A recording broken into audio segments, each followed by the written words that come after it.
Neste vídeo, vamos aprender o conceito de construtores na prática. Vamos definir que toda pessoa deverá possuir pelo menos as informações de CPF e nome. Vamos até a nossa classe de teste. Eu vou excluir esse código e vamos construir uma pessoa.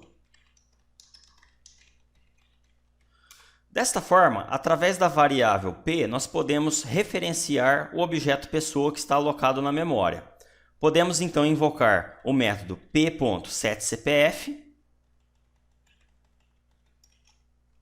e o método p.setNome. Porém, o desenvolvedor pode simplesmente esquecer de chamar um destes métodos. Assim, o objeto pessoa ficaria sem um valor para a variável de instância nome. Como o tipo da minha variável de instância é string, a máquina virtual Java automaticamente definiria seu valor para nulo. Para resolvermos este problema, podemos definir um construtor que pedirá as informações de CPF e nome quando o desenvolvedor tentar instanciar um objeto. Os construtores geralmente são públicos, porque são acessados de fora da classe. Ele não deve possuir nenhum tipo de retorno, nem mesmo void. O seu nome deverá ser exatamente o nome da classe, assim como está aqui. E agora podemos informar quais serão os parâmetros que receberão os valores para instanciarmos o objeto do tipo pessoa, neste caso, CPF e o nome. Se voltarmos à nossa classe de teste, veremos que não conseguimos mais instanciar uma pessoa sem passar parâmetros. Neste caso, este é um construtor que não tem nenhum parâmetro. Se você não definir nenhum construtor para sua classe, a máquina virtual Java automaticamente definirá um construtor sem parâmetros. Como definimos um construtor que agora possui dois parâmetros, a máquina virtual Java excluiu o construtor padrão e agora nós podemos construir um objeto do tipo pessoa passando como parâmetro qual o CPF e qual o nome.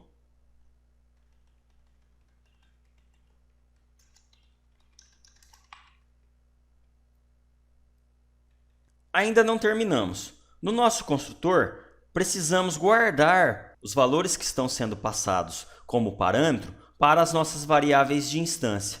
Note que as variáveis de instância e os parâmetros possuem o mesmo nome. Então vamos utilizar a palavra reservada dis para nos referirmos às variáveis de instância.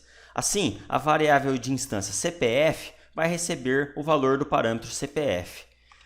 E a variável de instância nome receberá o valor do parâmetro nome.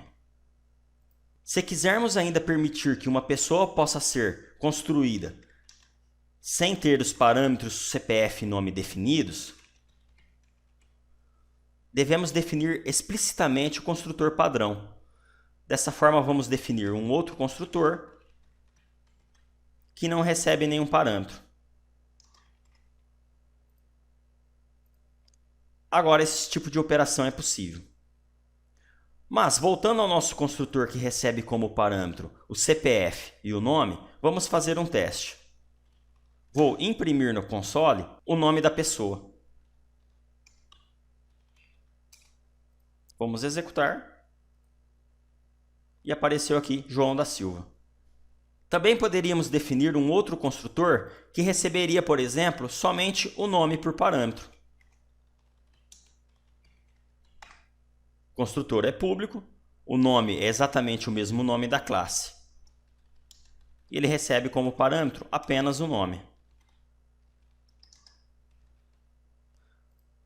Então, nossa classe pode ter vários construtores. A única coisa que a máquina virtual Java não irá permitir é que tenhamos dois construtores com o mesmo número de parâmetros e que o tipo dos parâmetros seja exatamente igual e na mesma ordem. Por exemplo, vamos especificar um outro tipo de construtor que recebe como parâmetro uma string.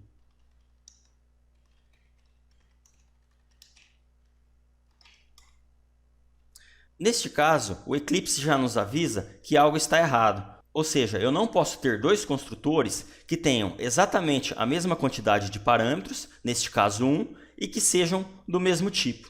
Assim como eu não poderia ter um outro construtor que tivesse duas strings como parâmetro. Isso acontece porque é através da quantidade de parâmetros e dos tipos de dados que estão sendo passados como parâmetro que a máquina virtual Java sabe qual construtor deverá ser invocado. Neste vídeo, vimos o conceito de construtores, criamos um construtor personalizado e armazenamos os valores que foram passados como parâmetros para as nossas variáveis de instância.